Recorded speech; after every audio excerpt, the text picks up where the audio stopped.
안녕하세요. 멋진 글씨입니다. 안녕하세요.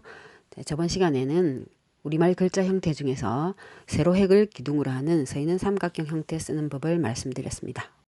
오늘은 가로획으로 끝나는 앉은 삼각형, 그리고 가로획이 글자의 중앙을 관통하는 마른 목골 형태 쓰기에 대해서 말씀드리도록 하겠습니다. 먼저 가로획으로 끝나는 이 앉은 삼각형 형태, 이것을 어떻게 하면 예쁘게 쓸 것인지 한번 설명드리겠습니다. 이 형태는 위에 세 가지 형태 중에서 가장 쓰기 쉬운 형태라고 볼 수 있습니다. 왜냐하면 좀 단순하니까. 그리고 쓸 때 이 가로획을 시원스럽게 그어주는 것이 포인트라고 할 수 있습니다. 자, 그러면 글자를 쓰면서 자세히 설명드리겠습니다. 고를 한번 써보겠습니다. 일단 이렇게 기역을 썼죠. 그리고 오를 넣어서 이렇게 앉은 삼각형 형태 꼴을 만들어야 되는데, 자, 이 기역의 가운데 이 부분 있죠. 요만큼의 공간을 위쪽으로 가서, 그리고 기역 가로의 이 중간 부분 위점까지 이렇게 자리를 잡습니다. 자, 그리고 나서 이 지점에서 자, 기역의 이 왼쪽 오른쪽 지점을 연결하는 사선을 한번 그어 보겠습니다. 자, 이렇게.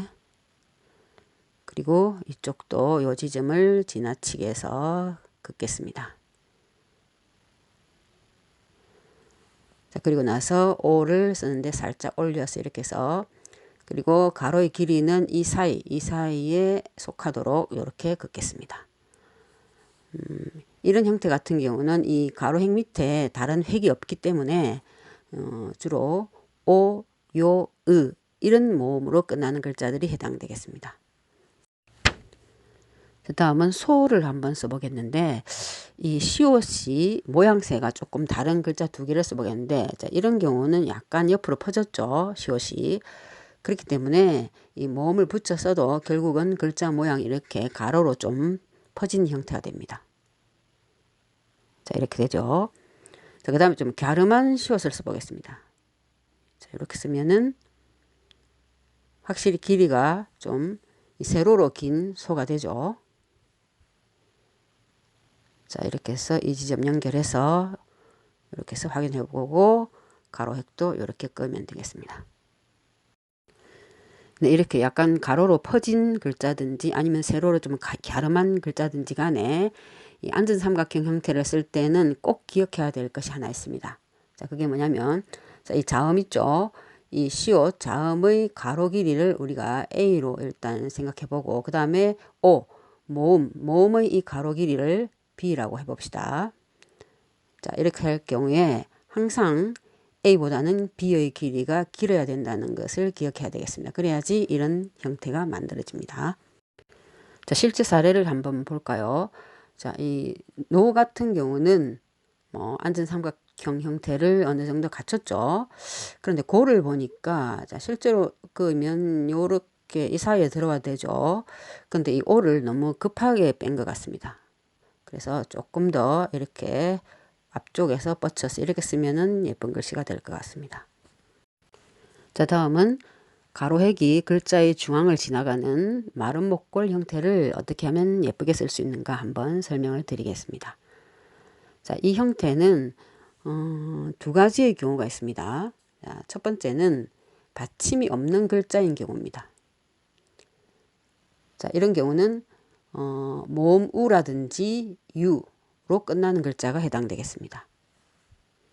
자, 그럼 한번 볼까요? 무를 써보겠습니다. 자, 미음을 일단 썼죠. 그 다음 가로획 긋고 이러는 것은 위에서 설명한 그 앉은 삼각형 설명할 때하고 똑같습니다. 위에서 이렇게 사선으로 일단 내려서 공간을 확보해서 쓰면 되겠습니다. 자, 한번 내려보겠습니다.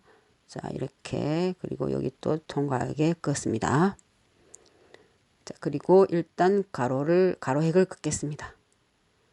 자, 그리고 나서 이 가로획을 기준으로 해서 자, 이 부분과 이 아랫부분이 대칭이 되게끔 마른 목골 형태로 한번 살짝 만들어 보겠습니다. 자, 이렇게. 자, 그리고 나서 이 공간에 획을 넣습니다. 무 됐죠? 자, 그 다음에 유를 넣어서 한번 써보겠습니다. 슈를 쓰겠습니다. 자, 확인을 해보면 이렇게 만들어지겠죠. 자, 그 다음 두 번째 경우는 받침이 있는 글자의 경우입니다. 자, 받침이 들어가는 경우니까 저 위에 같은 경우라면은 이 가로획 밑에 이 부분에다가 받침을 넣는다는 그런 형식이겠죠. 자, 음을 써보겠습니다. 자, 이응을 일단 쓰고 자, 눈으로 확인해서 이렇게 만듭니다. 자, 마른 목골로 이렇게 한번 만들어 보고 자, 이 사이에 미음을 넣겠습니다. 자, 그 다음에 우 모음이 들어간 글자를 써보겠습니다. 중을 쓰겠습니다. 자, 일단 눈으로 확인을 한번 해보시고 이렇게 쓰면 되겠습니다. 자, 결국 이 마른 목골 형태를 쓸 때는 꼭 기억해야 될 것이 있는데 일단 이 가로획이 위에 자음의 가로 크기보다는 훨씬 길게 써야 된다는 거죠. 이 가로획을 길게 쓰고 이걸 기준으로 위아래 이 부분이 차지하는 공간을 거의 같게 이 받침 있는 글자도 마찬가지입니다. 이 가로획을 시원스럽게 뻗어주고 그 다음에 이 위쪽과 아래쪽의 공간 확보를 비슷하게 하는 것이 필요합니다. 자, 그럼 이것도 한번 사례를 살펴볼까요? 자, 우 같은 경우는 마른 목골의 형태를 잘 살렸다고 볼 수 있죠. 자, 그런데 이 소를 한번 보세요. 거의 사각형이죠. 그리고 굴도 마찬가지입니다. 근데 이 두 글자는 다 이 가로획이 있는데 사실 너무 짧게 썼고 가로획을 그리고 밑에 받침을 좀 너무 크게 썼기 때문에 이런 경우가 생겼습니다. 결국 이 마른 목골 글자를 쓸 때는 이 가운데 획을 시원스럽게 그어줘야 된다는 결론입니다. 네, 이렇게 두 가지 글자 형태 쓰는 방법을 말씀드렸습니다. 오늘도 시청해 주셔서 감사합니다.